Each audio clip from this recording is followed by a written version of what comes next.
I smell pussy. Is that you, John? Because your clothes stink. Have you seen Renee? Anyway, let me do the intro and then I'll talk about it in further detail. Hi, everybody. Hello. Welcome to a brand new episode of Your Receipts. Hello. The receipts that belong to you. Your issues, your problems, your dilemmas, and everything you are going through. Okay. We are here to help. Okay. To help see you through. Okay. And hopefully we can come up with some answers that can help you. I only used 2 words there, you know. Through and help. Through and you. And those are the only words that rhymed. Hello. It's your girl, Tolly T. And just call me Audrey. Ow. So just a second ago, when I was referring to the stinky clothes, I was talking about Miss R Fabulous. My fave. So basically, she was like, and to be fair, so she was kind of chiming in on the whole hairdresser situation, which everybody is, because she was saying that she gave up because she used to sell hair, and it was hell. So she gave up. And then, so you know, like how on TikTok you can reply to people's comments? Yeah. So I think she's doing like a story time or, you know, some commentary on the hair situation. And then someone's like, you're doing all this talking, but you haven't returned the clothes that, you didn't post the clothes that I gave you for free. Like, where's my clothes kind of thing? Yeah. My fell up in a minute.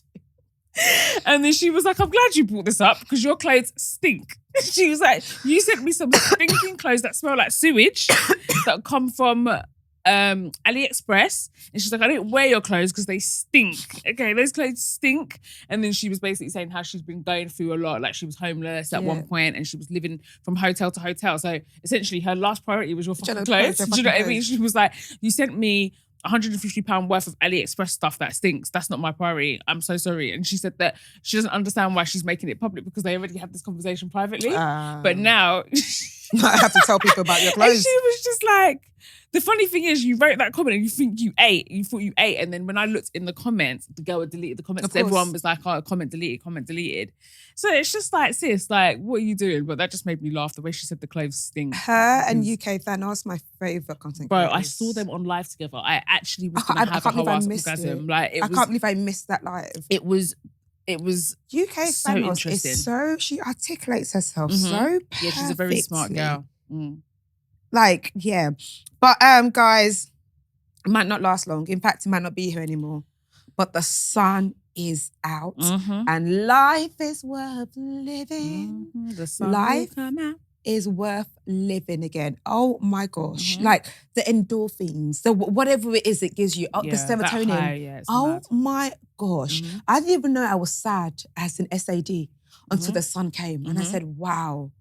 Comparing how I felt when there wasn't no sun to compare how I feel with sun, it is insane. Like genuinely, there's a skip and the hop to my steps. I'm like, why am I so happy? I'm excited to start the day. Like, let's Especially go. when you've got a day of stuff to do. Yeah. Like it's nice being out and about. You know, you can dress a bit more fun. You can walk. You can...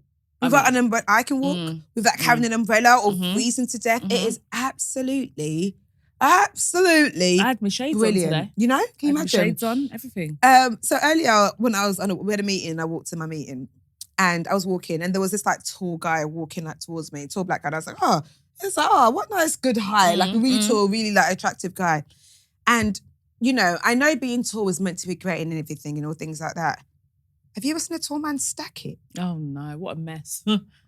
That feels like a hot It mess. Honestly went and just from, a lot of chaos. Oh, he's so hot to just big for nothing. You just go, just like go. It just like and I was just like, and it took him so long because of all of the height to recover. It takes longer to get up. He didn't even fall straight on the floor. He just kind of like stacked. So by the time he was still like coming up levels, it's like you look at you just big for nothing. Like, what did you even fall on?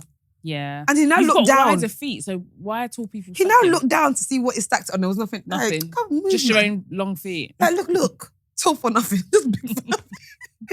Get out of here, man. Get out of here, man. Get out of here. Get out of here. Keep it moving. But anyway, that's not what we're here for. We're here to do your dilemmas. Alrighty. So should I go straight in? Yes, ma'am. Okie dokie. Tolly and Audrey, thank you for broadening all of our horizons and just being good people in what seems like a world full of hate and bullies. Love always. Why, thank you.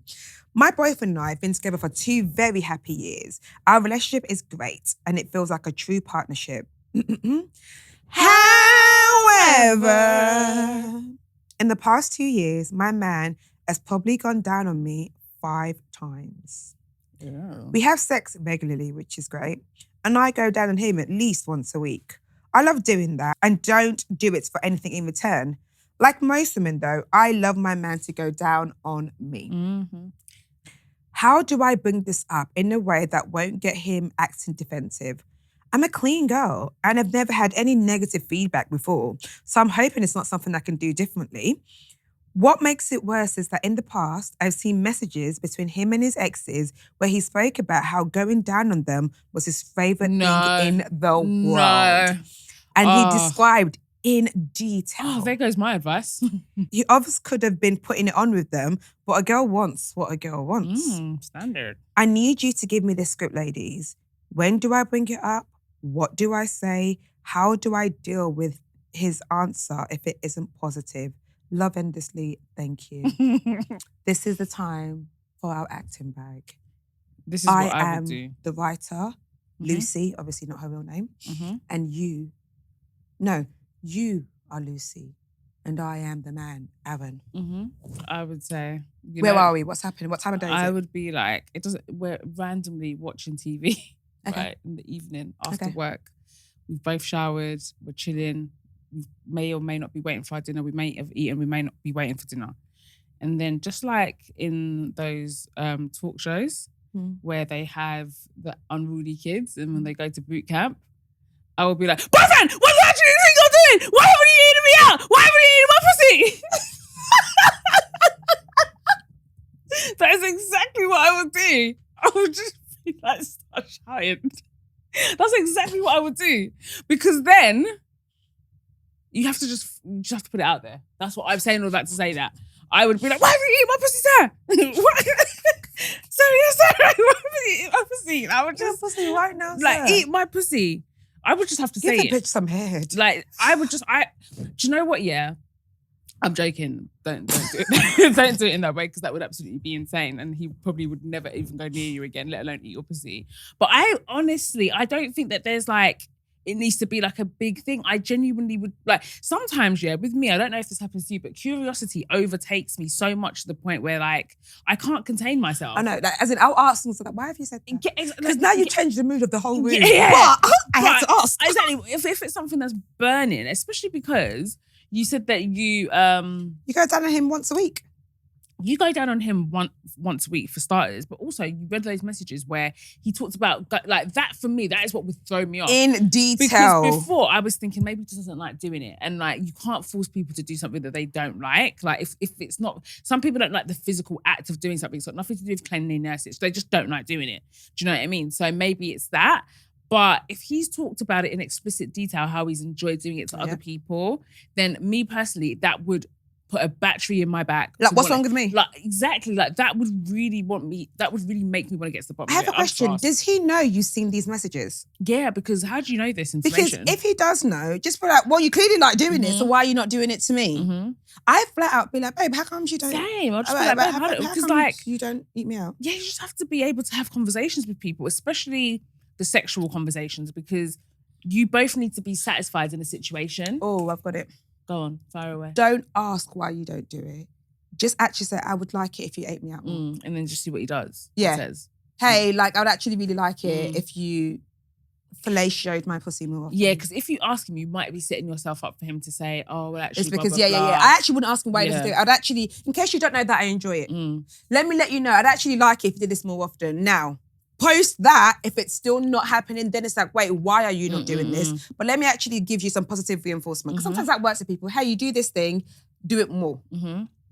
So I would be like, babe, I'd really like it if you gave me head more. Yeah, I would be so curious. I would just really want to know. And if it was a thing where he's never done it, then that's a completely different thing. Or he doesn't like it, cool. But nah, he said he loves it. He loves it here with other people. So why don't you love it here with me? Yeah. And when he does do it, you might have to exaggerate how good it is to make him do it again. Yeah, just positive reinforcement. Lame, I think it's really like, hey, I'd really like you to do this more often. Yeah, and this then feels good. Good. Do you remember that time in 2023 you gave me head? I love that. That made me feel so special. That Can was you please so good. give a bitch some head? Yeah. That's what I would say. Because I think in the asking why he doesn't do it, it was a story. I don't really why give. Do you think he doesn't do it? I don't know what to do. Unless outside of Maybe just not enjoying maybe it. he thinks you don't enjoy it. Maybe he thinks, maybe you, I don't know.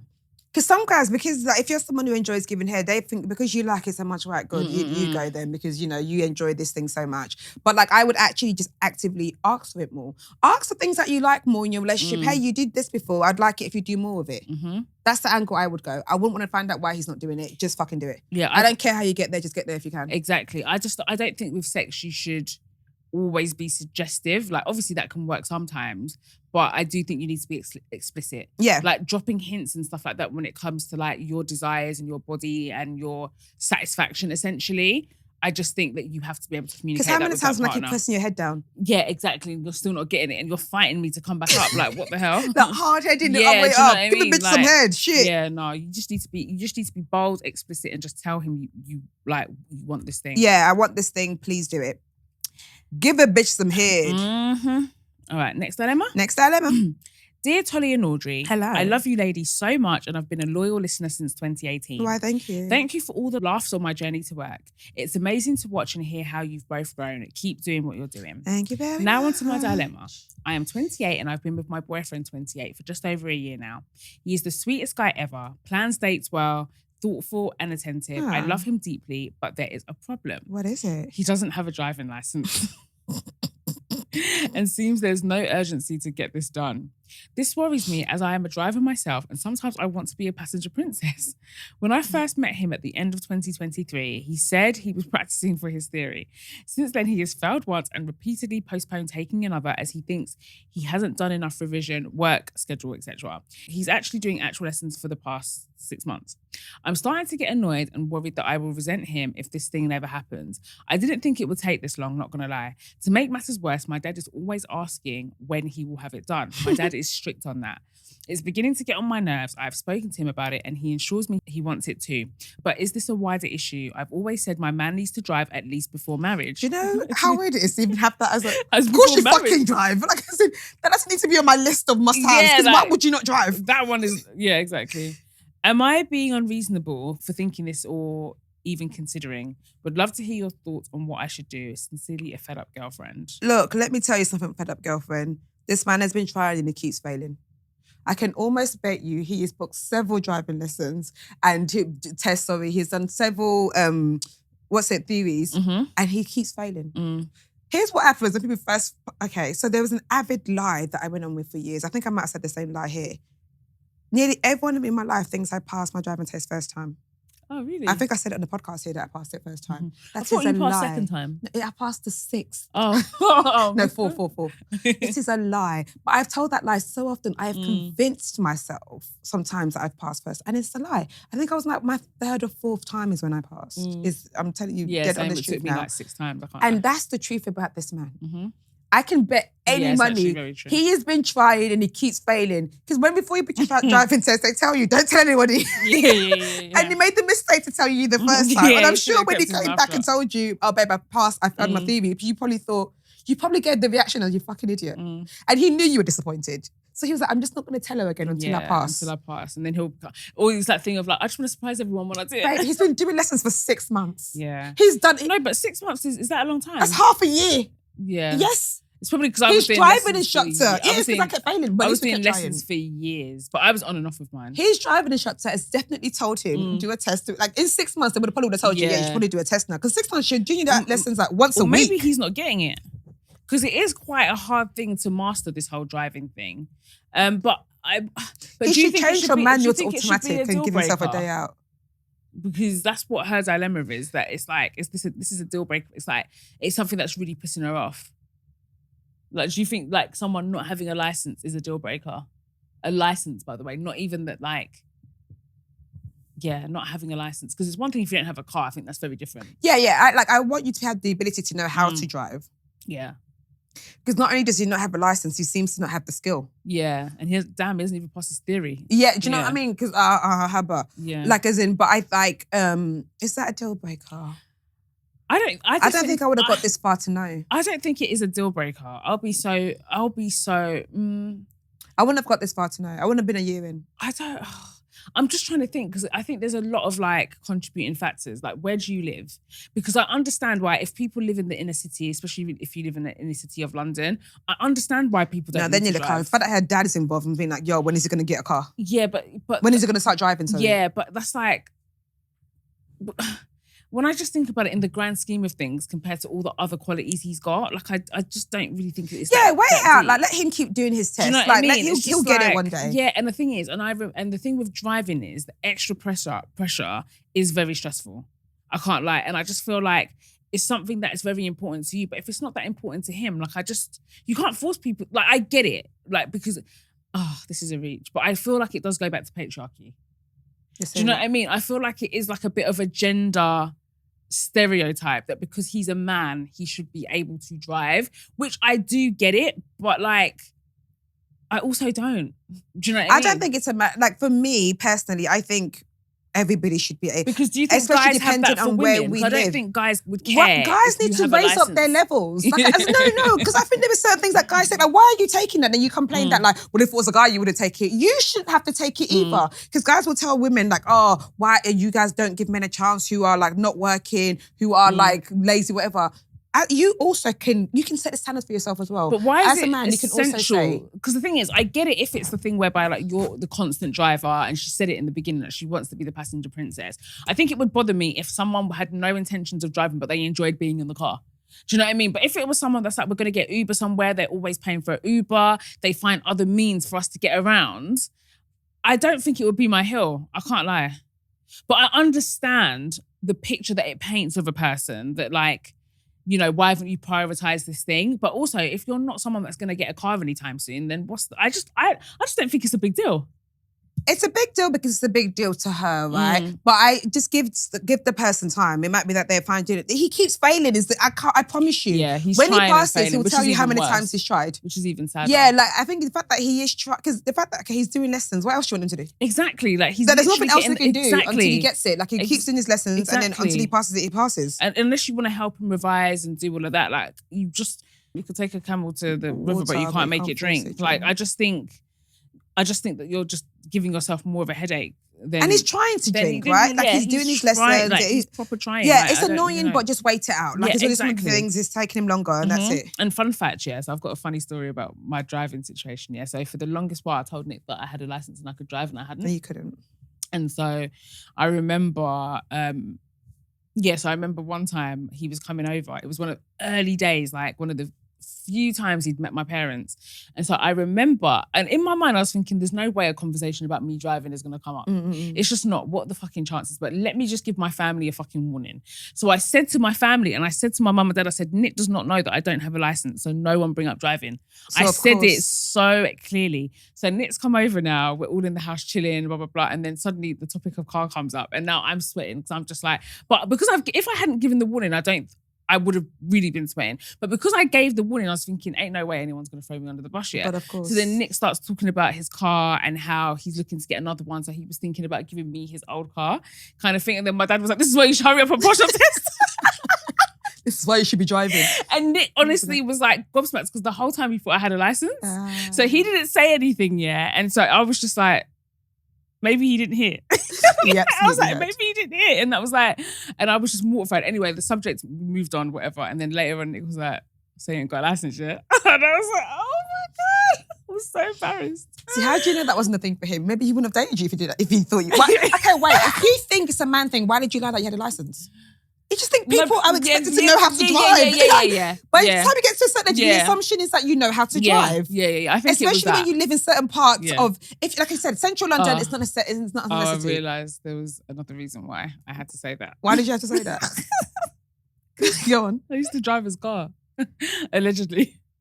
Like I used to drive a car. Yeah. But like, you know, I may or may not have had a license at the time. When did you get your license? 2012. Oh, okay. But that's how you know. I was with Nick way before 2012. But yeah, wait it out. The man's trying. I promise you, this man's done that 4 tests. He just keeps failing. There's nothing else to it.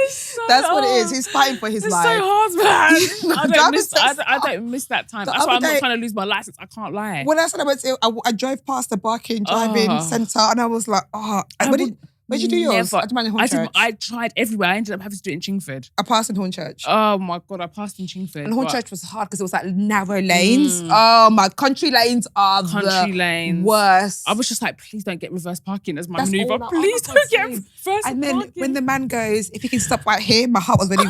Boom, boom, emergency boom, stop was lit. boom, Though. boom. That's easy. I love the emergency stop was like. So if you just stop right here to the left, so like you do all the whole. The way I was checking mirrors. Checking mirrors like you've got to flip it. Like you've got like a tape. I was like, look, I'm checking the mirror. Pulled over to the side. Then he goes, if you can please perform a 3-point turn. I wanted to lips him. Because 3-point turn is my bag. Yeah, 3-point turn is like. I wanted to lips that man. I just thought, just don't tell me to do any reverse parallel into park a road. or reverse park. Don't tell me to reverse into a road, please. That's and actually also, it's not even legal for us to do to reverse into a road. Like, why are you making me do this? No, the whole driving thing. If I had to do my test again, I wouldn't bother. I just wouldn't, because there's no way I'm doing a theory test. I feel like you picked up bad lessons and bad habits as well. Because I was like, may or may not have been driving before I passed. I already had bad habits. So I feel like that's why it took me so long to eventually pass. Yeah. Because I would, do you know what I mean? And funnily enough, the same instructor that taught me taught my whole family. And I'd been through so many instructors, and my mum was like, go with Steve, R.I.P. Steve. My mum was like, go with Steve, trust me, he'll pass you, he'll pass you. And I was like, nah. And then Steve actually passed me. Some people are just, they're built for this. Like, he was amazing. But he used to like really like exaggerate my stops. So he'd be like, and I was like, I didn't stop that. Oh my gosh, remember they had pedals on the side of their car as well. When one time I pressed the brake, I was like, I saw it. Like, why have you done that for? Like, I was gonna stop the car. Stop. Like, what's this? Like, relax. Like, yeah. Like, what is your problem? Driving is a headache. I just know. No, gosh, I remember. I mean, the test I eventually passed. I remember my instructor saying to me, he was just like, wear a short dress. How many? I swear down, he said to me, wear a short dress. Yeah, because and I wore H&M you've got to do everything to your advantage. Bodycon short dress because he was like, I know who you're gonna get at this time. So who knows if I was actually meant to pass? He was like, I know who you're going to get. Because do you know certain times, certain people have certain people who are going to do the test. He was like, you've got to this time, you're going to get this man. Yeah, they really know their little industry, isn't it? And what I did is I wore, when I came back, I was like, hey! Yeah, come on, get it. Gosh, it's actually really bad. How many minors did you get? Do you remember? I don't remember. No, me either. I just remember passing. That's all I remember. That's all I heard. And as soon as I got home, I got into my car and drove. As soon as he said it, I passed. I was like, great. Got home, got into my car, and drove to my boyfriend's house. I started beeping. I was like, come outside. I was so happy. Oh my God, Peugeot 206. It's a big thing though. So happy. I hope it happens for him because he's definitely fighting for his life. Yeah, then I drove like over the bridge to go to, I felt so brave going to Dartford. Okay, he's trying. Wait it out. I know it's annoying or whatever, but just wait it out. He will get there eventually. And I can almost assure you he's failed 3 tests.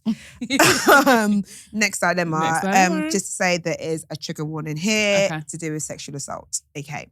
Hi, Tolly and Audrey. I started watching this podcast in January 2024, and I've already gone back to listen to so many previous episodes, and I feel like I'm watching you guys for years. I just want to let you guys know that you're always looking so beautiful in every episode. Like, I literally just stare at you guys and I'm like, I want to be like you when I grow up, because what? Aww. Thank you. Thank you so much for bringing a smile on my face every week, twice a week. May God continue to bless you and your household. I'm so sorry for the longer dilemma, but I really need help. I was essayed by my mum's brother when I was 8. He was living with us at the time. For context, my dad's job requires him to be out of town for most months of the year, and my mum just had my younger brother, so needed help around the house, hence my uncle being there. I kept what's happened to myself for about a month because I didn't think anything of it, but for that whole month, he kept on begging me to not tell my mum and telling me I'm the only one he has, so we should continue doing it. Ew. I got tired of his consistent disturbance, so I told my older brother about it and he quickly took me to my mum to tell her about it. I can't really remember what happened after, but what I know is I stopped seeing my uncle in the house. The next time I heard of this man was when I was 10. My mum casually told me he was getting married and she'll be travelling for the wedding. In my 10-year-old brain, what I understood from that is that we have forgiven him. We all got close to him again, and as time went on, I never even received an apology for him ruining my life, because that experience and 3 more cases of sexual assault has turned me into a hypersexual person, but I digress. There's another dilemma for another day. Anyways, I grew older. I convinced myself that he was just young and stupid. Not until 2020. I was 16 already when I heard that he had tried to do the same thing with one of our younger cousins who spent the lockdown period in his marital home. It was his wife that called him. My mum casually told me about it as if she had forgotten he had done the same to me, and they all forgave him for that one too. But I just couldn't. It was at that point that I knew it wasn't right to just act like nothing happened. I never had a conversation about it with my family. They just chased him out to the house and then started talking to him 2 years later. God knows I would have been happy if I'd gotten an apology. I started distancing myself from him in 2020. When he called on the phone, he would ask for me and I'd tell my mum I don't feel like talking, and she'd get angry about me not wanting to talk to her brother. So one day I decided to ask her why they forgave him so easily, and her response was basically, he is still my brother. Now, my mum and brother still talk to him like nothing happened, but nobody forces me to say anything to him. But it just feels very weird, everybody talking to him like nothing happened, and I'm just there not talking to him. It feels like he did this to just me and I had to deal with it on my own, and it was nobody else's business. Sometimes I feel like I'm overreacting, and sometimes I really hate my family because I don't understand how they accepted him back just like that. And it's not like he's getting any better in his life. He's still a stupid man that does not want to feed his family, and his wife is still asking me why I don't talk to him. The wife that caught him. The same wife that caught him sneaking out of my young cousin's room in the middle of the night. Honestly, if someone told me he was using juju on everybody, I would completely believe it. I don't know what to do because I'm really having some serious resentment emotions for my family member as time goes by because I don't understand it. How do you think I should deal with this? I'm now 21 years old, living as an international student in a foreign country, and can feel myself distancing from my family members. From a distance, one would look at my family, think we are the perfect family because I have loving parents. We've never really been rich, but my brothers and I have always been taken care of. And my parents are the chillest African parents. They've never laid a finger on me. They have always been very supportive of me and my goals in life. But the issue with my brother is cancelling out all of the nice things about my parents. And I really see myself not talking to them in the future, which I do not want. But what is there for me to do here? I have already asked the question on why they forgave him, and the answer was not really what I wanted. I just feel unseen and angry. What do you think I should do? And therapy isn't really an option because I'm a student trying to survive life and I don't have money for that. I would also like to point out to the fact that I told my family member he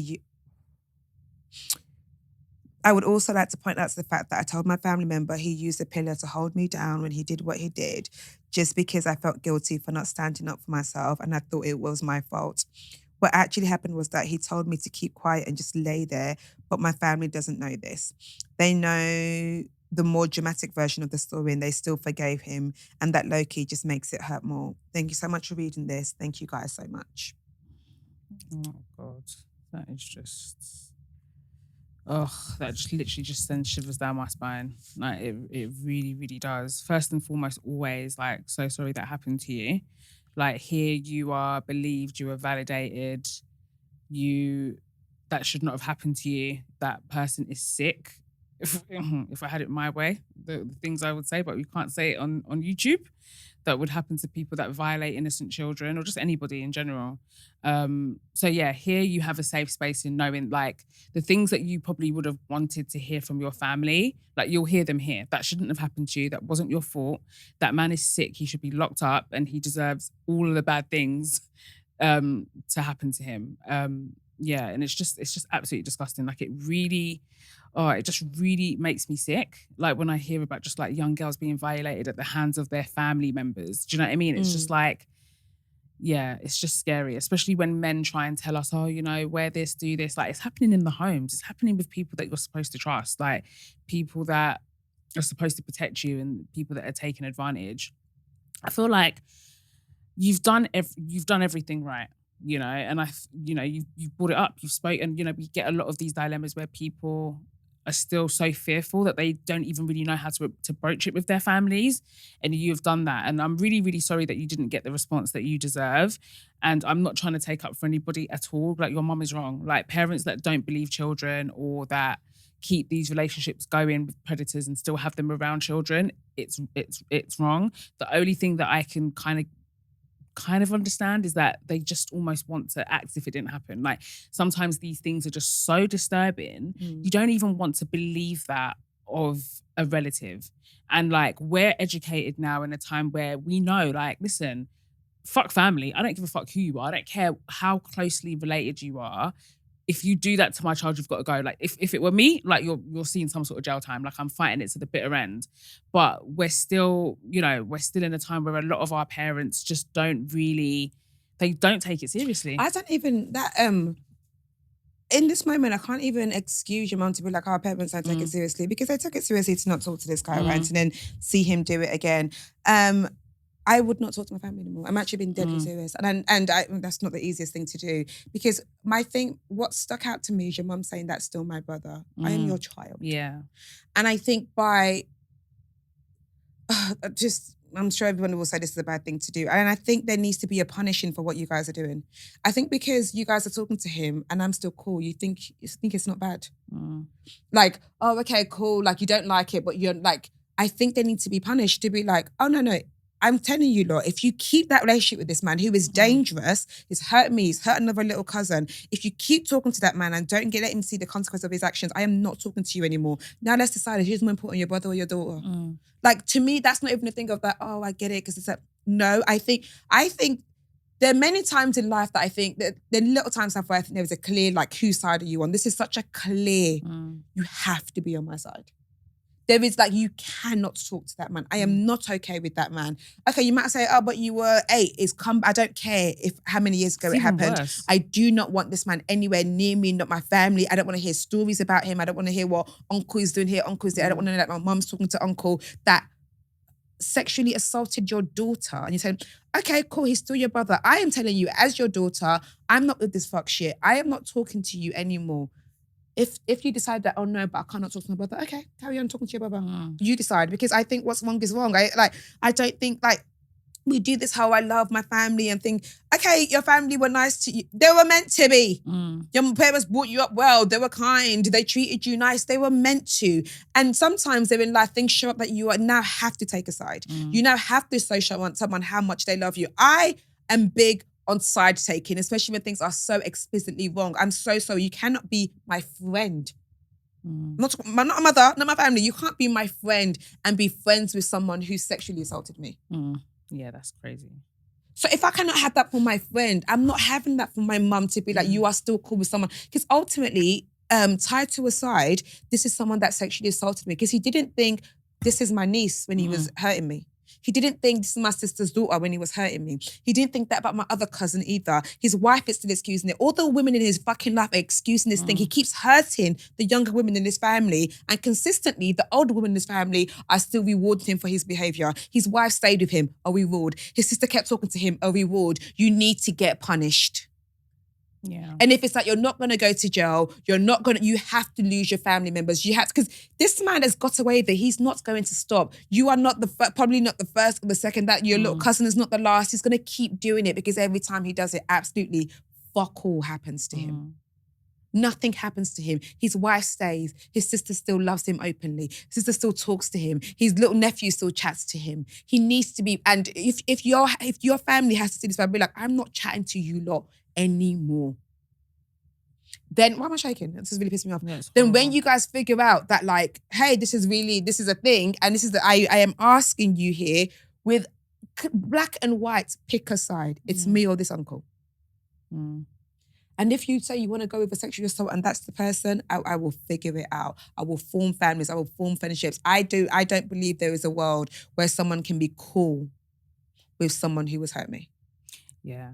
No, I definitely agree. I was going to say cut them off, because that's definitely what I would do. Like, it's not up for debate. Do you know what I mean? Because it's like in your face now. So not only has like everyone swept it under the rug, like this person is still being flaunted around. Do you know what I mean? He's still hanging around. He's still at family dinners. Like everyone's still acting like, why is no one looking after the young kids in the fucking this family? Is a normal thing, and this is not. And it's like that whole thing of like shame, and people are going to talk. Like sometimes like shit has to be exposed. Do you know what I mean? Also, like, the shame is not on the shame has to be on the abuser. Yeah, exactly. So, in fact, some people ask, oh, what happened to Uncle K? Uncle K did this. Yeah. Uncle K is dangerous. He's hurting the little girls of this family. Read in between the fucking lines if you don't want to give people their names. But the thing is, every time things like that happen, the women hold the shame. Yeah, the women do the protecting. He should be outcasted from this family. He should feel what his son is like, oh, fuck. Yeah. But he isn't, because he gets rewarded every fucking time. Yeah. His wife is tapped. Yeah, the wife is insane to actually see it, because now this is beyond not believing someone, which is crazy to not believe a child. But like you've seen it and you're still sticking around, and this is why, again, like we always go back to this thing about pick-meism and this idea that you need to have a man, like blah blah blah, because you start to tolerate things for the sake of like upholding an image, or for the sake of like this person's paying all the bills, and you can't even if you want to, you can't. Like, it is very, very dangerous territory. Like I said, I absolutely wouldn't talk to my own mum. Yeah, I absolutely to the person who abused me. I wouldn't talk to my family again. But even if I didn't come from the angle of like pick a side, it would just be like, I have to distance myself because you guys have clearly made a choice. Do you know what I mean? Like, the fact that you're keeping him around tells me everything I need to know. So therefore I need to remove myself from the situation, because you're going to family gatherings, he's showing up and everyone's acting like this huge thing didn't happen. Keen with him. Like, that's not something that I could live with. Like, I wouldn't even be able to deep the fact that like my mum it's not even a thing of not believing, it's just still choosing to... Your mum believes you, yeah. It's just a thing of like, they're choosing to ignore this great big massive problem. Hurt your daughter. Those women, I will and you keep keeping them in the family around the young girls. You keep not protecting the young girls. Exactly. Why are you? What the fuck is as big women? What the fuck is the point of you as the elders of this family when you cannot protect the young girls of this family? As people that know that he's capable of this, why on earth would you allow this person to move in with small young girls? Like, it's like even so uncles that are somewhat slimy, your older aunties protect you from them. Like, come away from me. Do you know when aunties, when they see an uncle get drunk, like, okay, girls, because you're meant to protect the kids of your family. But if you know that, then it's like, tramps. This person shouldn't even be around, full stop. Do you know what I mean? It's very complicated. Like, it's just, the stuff is so deep rooted within the women, within these older women, to just choose center men. Like, it's very deep. It's just very, very deep. I don't know what kind of like screw you have to have loose to know that someone's violated and taken your child's innocence, and you don't want to fight. And to be friendly with them openly. It's not even like I accidentally found out you still talk to him. Oh no, that's your boy.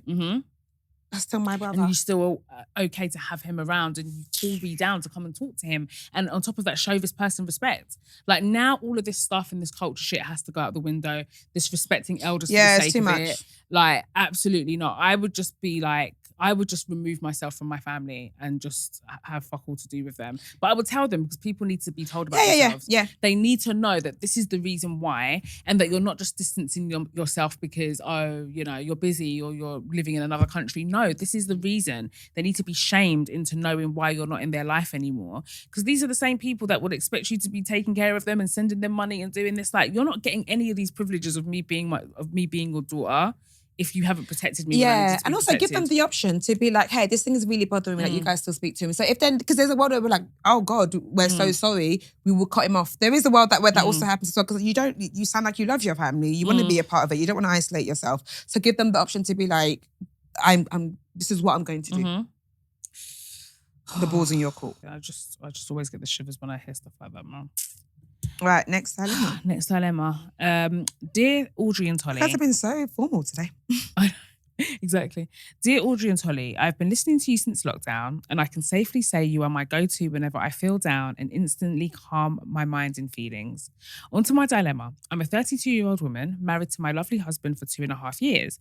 We currently live with my in-laws. My in-laws are lovely and give us our privacy, but sometimes they do judge or make comments on how I do things in the house or how I should do stuff for my husband. My mother-in-law is a clean freak, so I've always ensured I clean to her standards. Okay. Before we got married, I told my husband that I would be happy to move in with his parents for the first 2 years. After that, we think about baby planning. We will find our own place.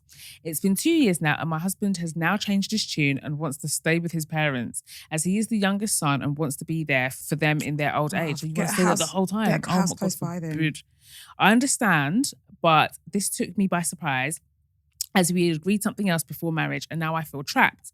I didn't imagine my life would be like this at the age of 32. I want to have my own place where I can be the queen of my own household and raise my children in my own way. Unfortunately, I cannot win this battle and I don't know what to do. How do I cope with this decision that is not mine? Any advice will help. Thank you. That sounds like fucking hell. Oh my God. Yeah. No.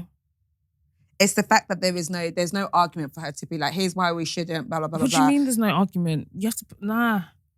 I mean, she says, unfortunately, I cannot win this battle. So I do think I think culturally, I think it's a thing of their staying there. Forever.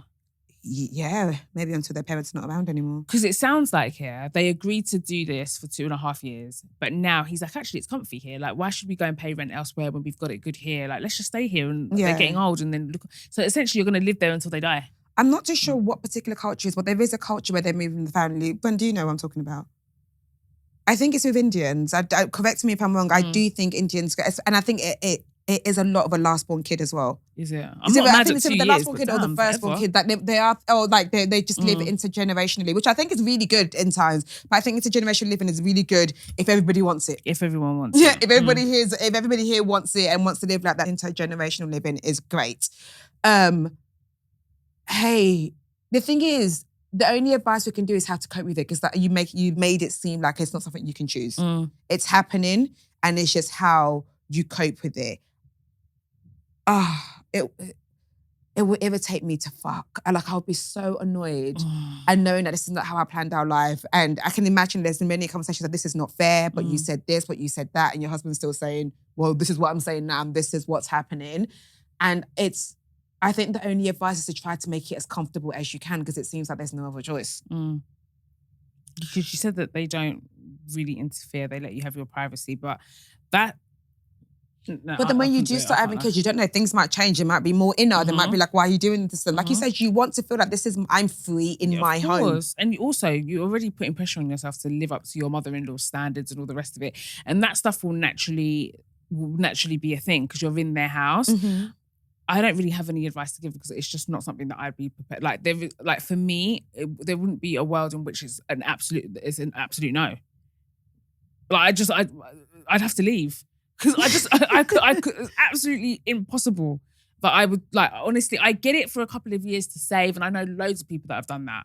Loads of people, but once they've saved and they're on their feet and they're able to, you don't even have to be saving to buy, to rent, whatever the circumstances are. But for me, marriage for me is me, my husband, my potential family. We live. Do you know what I mean? No, and it's not something that you signed up for. Yeah, so that's why I'm like, yeah, he's incredibly out of order for this. Because the thing is, I understand his guilt, but he's incredibly out of order for this. And I understand his guilt, as in, I think there is a last-born guilt on being the last one to leave cozy. Is so long. Because I think when you're the last one to leave, you realise you're the one that leaves your parents alone, especially when you live in a single parent household. I think it's better when they're both got there because they've still got each other. But I remember moving at my mum's house and I was riddled with guilt. Because I was like, oh, I'm the one that's left her by myself. Because every time either one of my other siblings left, there was always someone else in the house, someone else. She was never alone. So I understand this guilt. But also, I'm so sorry, but this is not what we planned for. And also, when I said I was going to marry you, you promised me it'll be 2 years, we will marry, and then we'll do this for 2 years. And I've done my part. That's why I hate when stick to the plan. Stick to the plan. I said, I hate when you do your part with men and then suddenly it comes time to do their part, their story. Exactly. I did my part. You said it'll be here for 2.5 years. I've been here for 2.5 years. It's not fair. Because she said in-laws, so they've got each other. Yeah. But I know what everything I'm doing is talking. Like you said, there is no other option. And I think if there is no other option, then you have to stay there. It's just to make it as comfortable for yourself as you can as possible. Maybe it's to make a thing to be like, okay, cool, if we're going to do this, when we have a family, is there were to have a word with your parents so they're not in our, can we still have more space? It sounds to me, it was giving to me that he sounds very cushy. He's been at his mum and dad's. It sounds cozy. It's not giving last-born guilt. It's giving, this is cozy. Like, why should we go pay rent elsewhere when we've got it, when we've got it good here? Me, this is not an option for me. It just absolutely isn't. I would give him an ultimatum back. I'd be like, we have to move or ...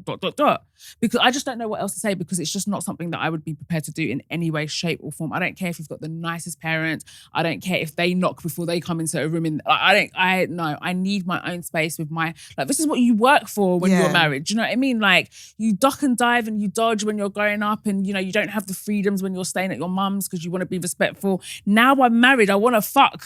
Do you know what I mean? I want to be free. I want to move. I want to walk around naked. I want to have all of these things before kids come into the picture, because that's a whole other thing you want to experience. And just I want the freedom of having my own house. Yeah, doing it up as you like. There's so many things that are just very important. Like, so for me, I genuinely have nothing to give, because for me the option is to walk away. She's not leaving. I'm not doing that. So take Tolly's advice. It's because I know she's not leaving. Make yourself comfortable. I know there is a lot of read between the lines here. She's not leaving, and I cannot win. Unfortunately, I cannot win this battle, and I don't know what to do. I mean, because my suggestion was that let's get somewhere nearby then. Like shit, like okay, cool, we'll get somewhere nearby, and I will promise to check out. Like they can come in when they want. In fact, like I go check in on them often, but please don't make us stay here. Or even if we have our own place for a little bit, and then as they do get to a point where they're so old they can't take care of themselves, if they want to come live with us, I don't mind. But I need to have my own home. I need to have my home. I don't want to live in their home. Yeah, do you know what I mean? And I need to have that experience of us doing this by ourselves for a little bit, because it's not a tomorrow thing. Do you know what I mean? So I'd have to find some sort of middle ground. Also, depending on your relationship with your mother-in-law or father-in-law, I think there is a world, if they're really lovely people, you get on with them, you can see to the side of that, I really want us to live by it. Like, speak to them about it. Because I think if they talk to him to be like, why are you like, you guys should maybe they're none the wiser and they're like, this girl wants to... They just think you guys want to stay. But I think maybe if you see to them to be like, of course I love you guys or whatever, but I have this dream. I'm sure if they're understanding in-laws, they might understand your point and talk to their son to be like, yo, not like get out, but like they'll make him feel like, we're okay, you can go, like it's cool, you don't have to be here. So maybe see to that side. Yeah. Try, exhaust all your options, girl. Before you say I've lost, exhaust all your options. Before try you be like, every single equation before you just settle for this. Or you just have to accept that this is your reality. And like Tolly said, find ways to make it as comfortable as possible. Yeah. Right, next dilemma? Next dilemma. Is that me? Yeah. Okay. Hi, ladies. First of all, I love Y'all Down. I'm a fairly new listener, but have always followed the both of you. I pray for nothing but the best for you both. You both truly inspirational and gorgeous. Thank you. I have some advice for the lady who wrote in regarding her concerns about her mum potentially being schizophrenic. Okay. As a Black Muslim myself and a mental health nurse, perfect. I understand the struggles within our community when it comes to understanding/accepting mental health. From a medical point of view, if she's concerned, I would recommend reaching out to her local early intervention team. This team specialises in first episode psychosis and can provide both support and education for both the mum and herself. I understand that she mentioned hesitance in addressing this with her mum, but if her concerns about her mum's mental health continue, she can refer her to her early intervention team for further assessment and support. They can also assist with signposting to other services that can help with potential cultural and religious barriers. Love from a fairly new listener and a long-time follower. Thank you very much. So much for that. And I really hope you listen to that and take that on and see how best to help you in the situation you're in. Thank you. Next dilemma? Next dilemma. Do you want me to go for it? Yeah, go for it. You've got it. I've got it. Okay. Yeah. Hey girls, hello. A long time listener here. Hello. Big fan. Wow, thank you. Firstly, I want to apologise. When the breakup happened and you became a two, I got lost in gossip and slander. And I'm here to say I'm sorry. Plot twist. For entertaining Charles, because as the episodes progressed, I think I saw the real Audrey and Tolly. I don't know you guys, but this thought has crossed my mind every time I listen to a new episode. I felt like I needed to get it off my chest. I am so sorry. That's very big of you, you know, because a lot of people would not. That is very big. Let's go search our tweets. Jokes. I'm joking. But that is actually very big of you. I actually wholly respect that, because you don't respect it. Oh, I'll let you say your thoughts after. But the reason why I respect it, is because so many people are wrong and strong about things, and so many people are not. And I've noticed it, like, just especially on socials actually, where something happens, they've had a commentary on it, they've been flagrantly wrong, but they'll double down on it because they have to kind of double down because they don't want to apologize or they don't want to be seen to be proven wrong. So they'll double down on something even when it's been factually proven to be incorrect, even when like the truth has come out, like in whatever shape or form, but people will still be like, well, actually, blah, blah, blah. So for her to like write in and actually take accountability and to be, because she didn't have to, we didn't know, I wouldn't have known. Didn't need to know this, yeah? I wouldn't have known. I would have just read the dilemma. You're right. And the chances are no one else would have been like, oh, that's that girl that was talking shit. She could have just hidden in the wings. So accept your apology. Tolly? It's a sore point for me, man. And do you know No, what I hear it it, I is? hear it, I hear it. It's like you lot don't believe what you say. Like you say all of this, you make all the big thing online, and then you're still entertained by me. Like if you really believed it, why did you continue listen? If you entertained it, and like the right thing for me to say is, oh yeah, cool. Oh my God, like thank you for that. So yeah. Okay. No, I hear it. It was a dark time, but no, I hear it. I hear it. Anyway, to the dilemma. Do you still want to read it? No. Do you still want to help? Yeah. Let's go. Okay. To the dilemma. I'm 30, married with a toddler. My husband is so sweet in every way. He is a kind and generous person, a very kind lover, always giving. Oh. All he wants from me is love and respect. We're South Asian, so had a very glam big wedding. We're both very, very family orientated, so spend a lot of time with each other's in-laws too. Everything is perfect. However, recently, all I can think about is women. Oh. Specifically, my straight older work colleagues. My manager being one and another manager who I'm also close to. All I do is fascinate about them. By fascinate, I mean when my husband and I are fucking, I think about them and orgasm. Oh. They are married to men and most likely do not have the same thoughts as me, but all I want to do is kiss them and even sleep with them. Okay. Sometimes I feel like asking them to meet up after work so I could flirt, but I know it would never happen. I don't know what to do. I know I can't do anything, but I really want to. Side note, my husband and I met as teenagers and have been together ever since. I never got to experience being with another girl, but it's all I want right now. I don't know if it's lust, but I really want to sleep with a girl. Breaking up with my husband is not an option because being a lesbian isn't an option in my culture or religion, but I would happily have an affair with another girl.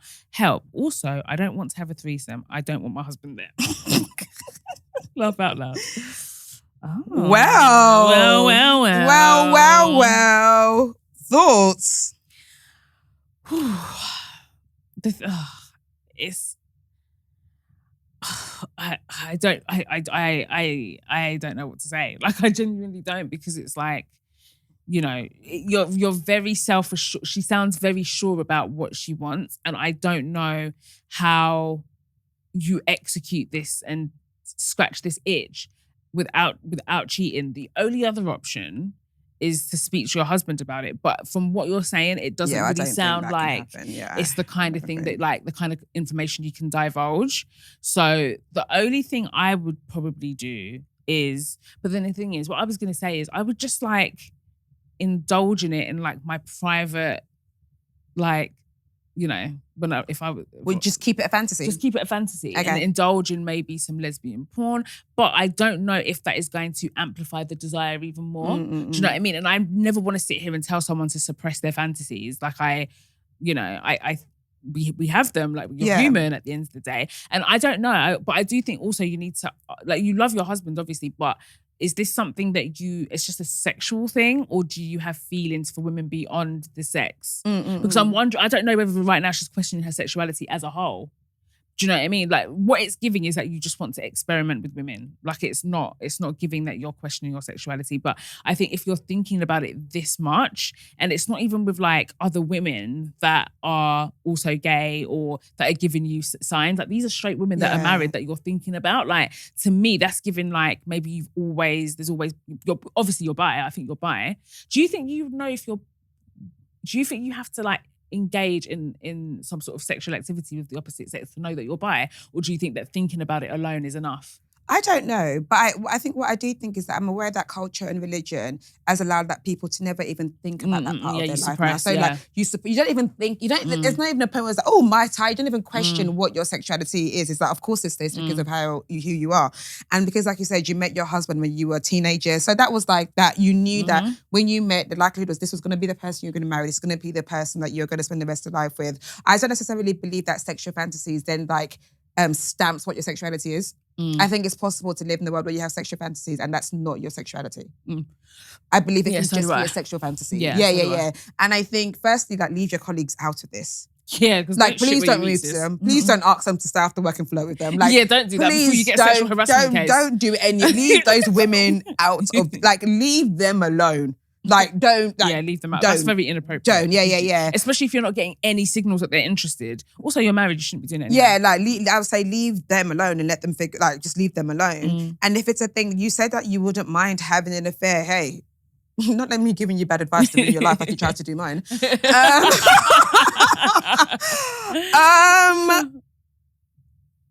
I don't know. I'm actually genuinely stuck. Same, because it's marriage. I'm not going to tell you to go. I have an affair with your husband. I'm not going to tell you that. Exactly, and it doesn't sound like there is a way in which you can share your fantasies with your partner. And I get it, and I'm not even judging because ordinarily I would be like, and I would say this to anybody that's like dating now or still single and looking, like, make sure you incorporate that. I think it is trickier when you meet young because you're not really you don't even know who you are. You don't know who you are sexually. Yeah. You're just with this person and you love them and you just follow this trajectory. But if you're dating now, I would absolutely say like that's something that I would incorporate. Like, is this a person that I can share my sexual fantasies with? Because you never know how you're going to change as you get older. Like, you don't always like the same thing in the bedroom from the first time you meet someone until you're in your 30s, 40s, blah, blah, blah. So if you're dating now, like, make sure that this is someone that you can talk to these things about, because them long-term relationships, sometimes it's just like, that will just be out of the blue. Yeah. Just to be like, I don't know you as this person. What do you mean you fantasize about women? I feel like if you come here thinking we're going to be the people to tell you to be like, oh my God, absolutely cheat on your husband and get that, get that itch scratched or whatever, I'm not. Yeah, same. I would never encourage that, but I would just say like, indulge in it privately, Yeah, I guess see to it in all the ways you can. That means that you don't cheat on your husband and you ruin the sanctity of what your marriage is. So if that is porn, if it is that you masturbate to lesbian porn, if it is that you think about these women and keep because a lot of women fantasize about women. I'll be very honest, I don't think that all of your fantasies need to be said out loud or need to be acted on. It can just be a thought that like, this is a thought that, because some things are just thoughts that turn you on. Exactly. It's just the thought that turns me on. Exactly, yeah. Do I want it to happen to me? Absolutely not. But it's the thought of it is a thought that turns me on. So it may be thinking about women is a thought that turns you on. Does that mean you need to actively go cheat on your husband? But hey, you said you wouldn't mind having an affair. So it's up to you. That one's on you then. Yeah. We're not saying I'm not do the that, one that's going to say go ahead and have an affair. Yeah. That's what I'd say. Yeah, same. It can just be a fantasy. I think I would park it in the fantasy car park and then I would just scratch that itch on my own, in my own time, personally, blah, blah, blah. But she said like, but maybe there is a world in which she could see her husband. She said she doesn't want a threesome with him there. So that didn't even sound like it was completely like off the table because, I don't know. Maybe because you were like, I'll include your husband or whatever. I think say that. No, I don't want him there. I think if the dilemma was that like, I've always wondered about my sexuality. I've always been attracted to women, blah, blah, blah, blah, blah. But I'm in this situation now where because of the advice is different, but it's just like, this is just a fantasy that I keep thinking about right now. And maybe because of the fact that it feels more forbidden for you, it feels more like, oh my God, this is, maybe I do really want it. But like, hey, like think about the guilt you might feel for having an affair with your husband. But also, think about, because the thing is, there's fantasy, which is how it comes, like how you think about it in your mind. But actually, sometimes you need to think about the reality of certain things. Like you're thinking about it now in a very heightened sexual way. But if there was a vagina in your face right now, what are you doing? She might be all up in there. Like it's her fantasy. Like, really ask yourself that. What are you doing? On it. It might be her thing. She might be all up in that. Give a bitch some head. Hey, there's someone needing head somewhere. I and also if you have the kind of relationship with your husband where you can be like, oh babe, do you know it really turns me on when I think about women? Maybe say that to him and see his reaction. The amount of people. Where did I see it the other day? I can't even remember where I saw it, but the amount of people that are like leaning towards doing this open thing, human beings are really like we're not even trying to be monogamous anymore. Like we're just like, we don't have it in us, but you do have it in you. But you both have to be up for it. That's the only thing I will say. It's not being open if only you're open. Do you know what I mean? Like both parties have to be consenting and have to be aware. But if your husband is that way inclined, speak to him and see what he says. But we don't know your husband, so yeah, I can't say. All right, next and last, baby. Okay. Hello, ladies. Just wanted to start by saying I love your podcast. It's one of the few I tune into every week. Aww. Not only is it entertaining and hilarious, but your advice helps so many people, and I love how you always lead with compassion but never sugarcoat. Aww. So thank you for the work that you do. To my dilemma, it might be the biggest one I've ever dealt with, and even after seeking advice from my best friends, I don't know what to do. You ladies may be my last hope. So if this is long. So for context, I've been with my boyfriend for over 3 years now. Mhm. Although we've known each other for almost 8. We met through mutual friends and his best friend is married to mine. Okay. We got along straight away and there was always a spark there, but other factors were in the way. We lived in different cities and the timing wasn't right. He is caring, loving, our communication is great. He always listens and I just feel safe and like I can be myself with him. The relationship has been close to perfect so far. Aw. And we've been talking about marriage. Okay. However, we can't come to agreement on this one issue. Uh-oh. He's a Muslim and I was raised Christian. Oh. I'm not very religious myself, not practicing. I only celebrate Christmas and other religious holidays more as a tradition and because of my mum. He wasn't very religious when we met either, but started practicing it more recently. He said our relationship inspired him to become a better person and improved himself. Pretty early on, he expressed that he would want his children to be raised Muslim, and I agreed since I never felt a desire to raise my kids in any religion apart from celebrating holidays. I now realise I may have been too hasty to agree. I have learnt a lot about Islam through him and other friends, and I do hold a lot of the same values, but not all. Our biggest disagreement at the moment is homosexuality. I could never tell my children that homosexuality is wrong or a sin. He is of the opposite opinion because of his religious beliefs and would want to teach our kids so. He said that he wouldn't stop me from expressing my opinion to our children, but doesn't want to confuse them either. Since they would be Muslim, he wants them to learn the right values from the start. He would, of course, want them to respect everyone, but not think that being part of the lifestyle is okay. We have been talking about this issue for many weeks now without coming up with a real solution. I really love him and know he would be a great dad. I see how he's with his nieces and our friends' kids, so I don't doubt about that. Not having kids is not an option because we both love kids and have always imagined ourselves with them. I also can't imagine my life with anyone else than him.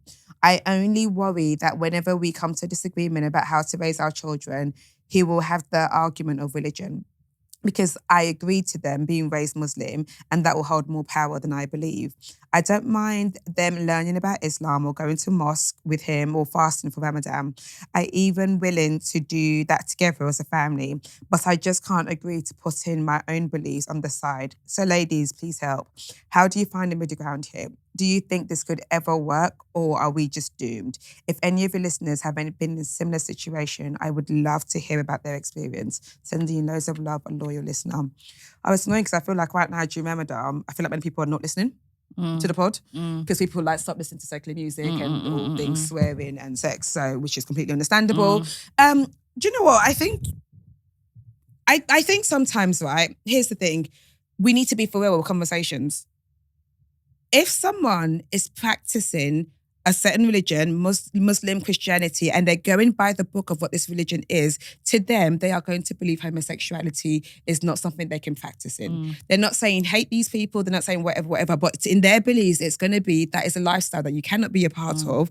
But hey, I'm not saying you should be hate or be homophobic. I think if we're being very honest, and many religions would never want to have that conversation outright because it will be taken the wrong way. If you're not very careful with your words, there'll be something like you're saying that, oh, you're saying that, you're saying that. But if you are practicing set religions and you're practicing according to, I know them, and the thing is, there's so much hypocrisy here, right? Because the same religion will be like, don't have sex before marriage, don't do this, and people will still do it. For example, Christianity says there's no sin greater than the other. I'm not too sure what it is for Islam, but like people will be like, well, my sin feels somehow better and whatever. But if he believes that Islam is, again, I've never read the Quran, so I don't know if it flat out says homosexuality is wrong, but if it does say that and he's a practicing Muslim, he was involved in his religion, he's going to believe that. I've always said this early, have these conversations. There are fundamental conversations that need to be had early. When he said to you early on that I want to raise my kids as Muslim, where did you think he was going to stand on gay rights?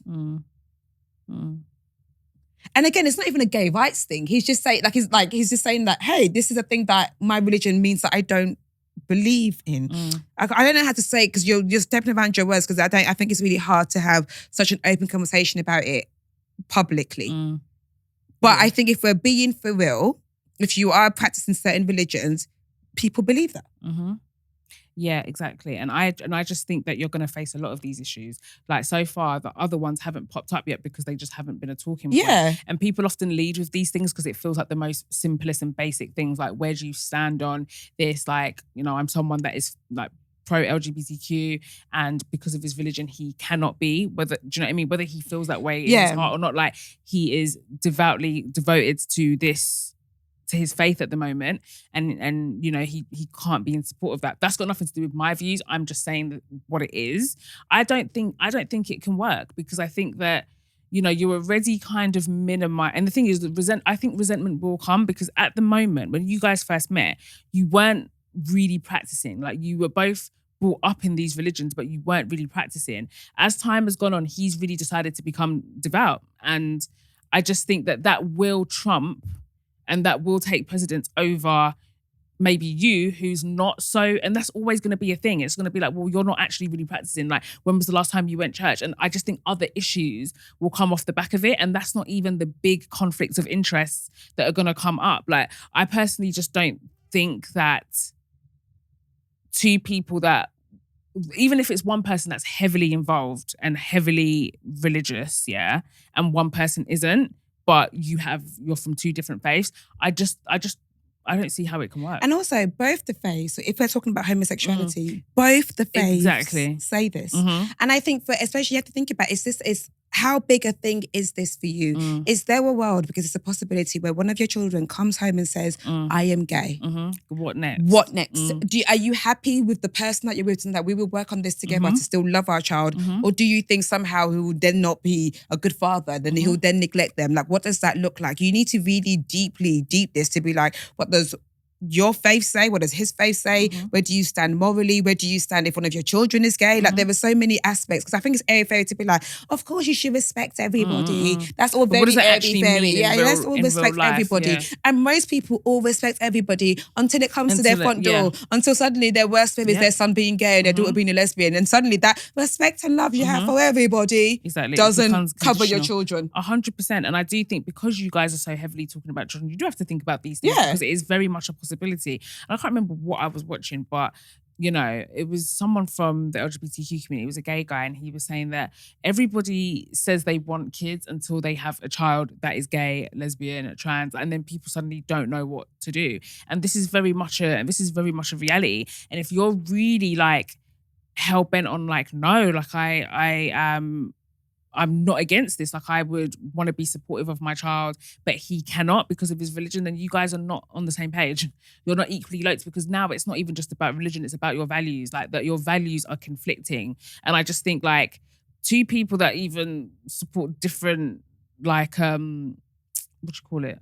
Like when you're conservative or Republic, like political parties. Yeah. People that have different political views, I don't even think that can barely work, let alone religion. And especially if it's going to become so integrated into your lives as it is him. I just think it's really something to think about. If you're not prepared to budge and he's not prepared to budge, then you're just going to be bumping heads the whole time. And also the deeper he gets into his faith, there's a world where he might want you to convert, especially if you're not deeply into another faith or whatever. So I think these are big things worth considering. Like, are you willing to convert? Is there an expectation, do you think, from him or his family that he'd want you to convert? Like, as in, all of these things are worth considering. And I think this kind of like, I think it's so easy to be like, oh yeah, well, let's raise them Muslim, let's raise them Christianity, let's raise them Christian.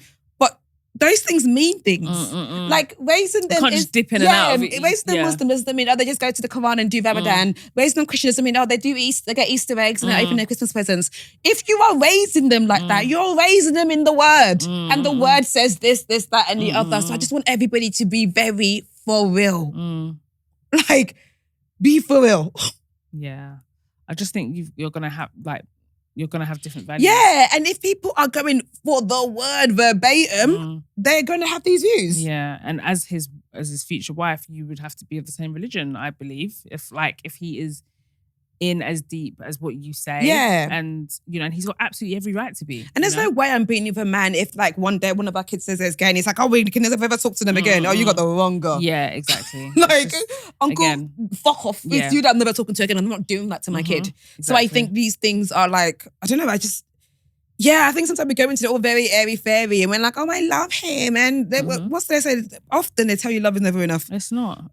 Trust me, if love was enough, then the world would be a much better place. Hunky-dory. But I think like a serious conversation needs to be had here. Outside of just, how do you feel about homosexuality? What if our child is this way? Think about, listen to his answers.